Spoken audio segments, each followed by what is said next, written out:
भद्रं पश्येमाक्षतेजत्राः श्रीरङ्गैः स्तुत्वामन्दत्तनोभिः यदेव देवहितं यदायुः स्वस्ति न इन्द्रो वृद्धश्रवाः स्वस्ति नः पूजा विश्ववेदाः स्वस्ति नस्तार्क्ष्यो अरिष्ठनेमिः स्वस्ति नो बृहस्पतिर्दधातु ॐ शान्तिः शान्तिः शान्तिः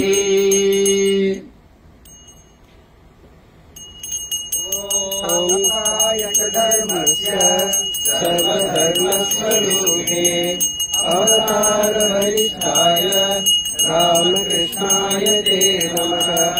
जननीं शारदां देवीं रामकृष्णं जगद्गुरुं पादपद्मे तयोः श्रुत्वा प्रणमामि मुहुर्मुहुः।